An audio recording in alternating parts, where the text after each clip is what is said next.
अजकल जो झूठ का रिवाज चल रहा है कि उनके बारे में लिखा जनाब के जेड़े जानते ने झूठ नू हयाती कि जेड़े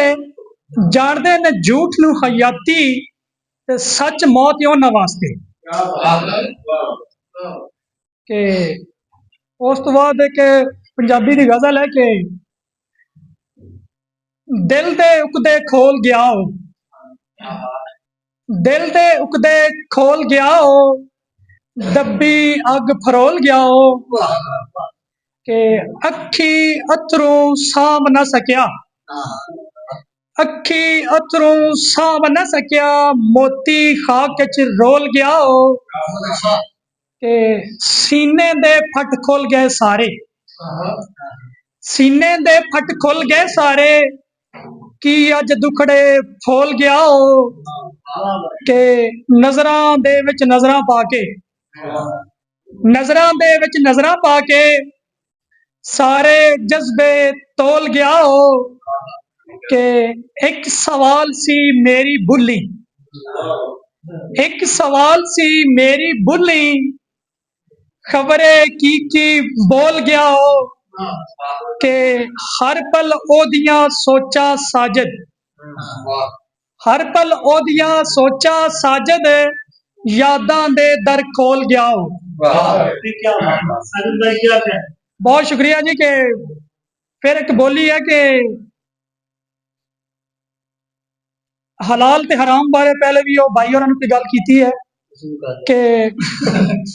जिन्ना लहू विच रचे हराम, जिन्ना लहू विच रचे हराम, हलाल उन्ना पचदा नहीं।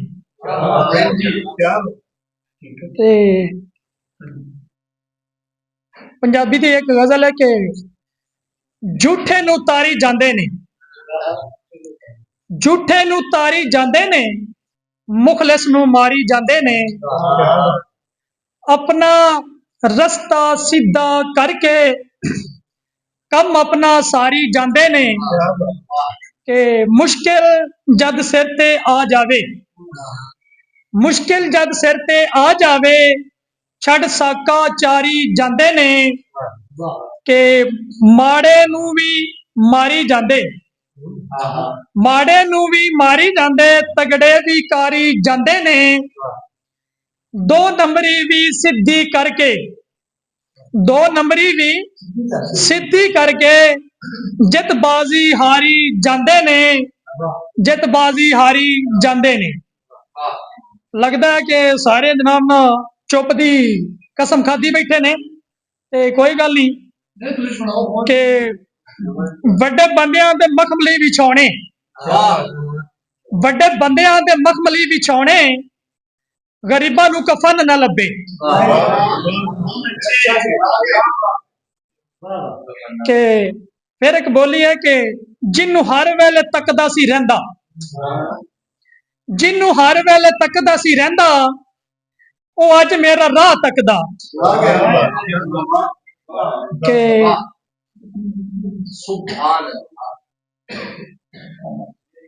उर्दू की एक गजल है कि मैं रहता हूं इंसानों में, मैं रहता हूं इंसानों में, वो रहता है हैवानों में, जब भी उसको मीत मिलेगा, जब भी उसको मीत मिलेगा, हम भी होंगे बेगानों में, इश्क में मरने वाला जज्बा, इश्क में मरने वाला जज्बा हमने देखा परवानों में, पाक पवित्र से लोगों ने पाप छुपाए तय खानों में, अरमानों के फूल सजाए मेरे यार गुलदानों में, चाहत की है एक बूंद ही दे दो, चाहत की है एक बूंद ही दे दो, आग लगी है अरमानों में, खेल नहीं संजोग है साजिद, खेल नहीं है संजोग है साजिद, जोड़े बनते आसमानों में, जोड़े बनते आसमानों में। बहुत शुक्रिया। यानी दोबारा सुनाइएगा। जोड़े बनते खेल नहीं संजो के साजिद, खेल नहीं संजो के साजिद, जोड़े बनते आसमानों में, जोड़े बनते आसमानों में। के आखिरी बोली है कि महफल जड़ी है लगदा उन्होंने नींदरा भी आ कि उदो हर बंदा सीने ला के मिलदा, उदो हर बंदा सीने ला के मिलदा ते जवानी जदों होवे सिखरे, उदो हर बंदा सीने ला के मिलदा ते जवानी जदों होवे सिखरे। कि सिखरा का मतलब है कि जदों कोई किसी चीज ते जोबन या रूज आंदा ना तो सारे झुक के मिलते हैं। बहुत शुक्रिया जी, बहुत शुक्रिया।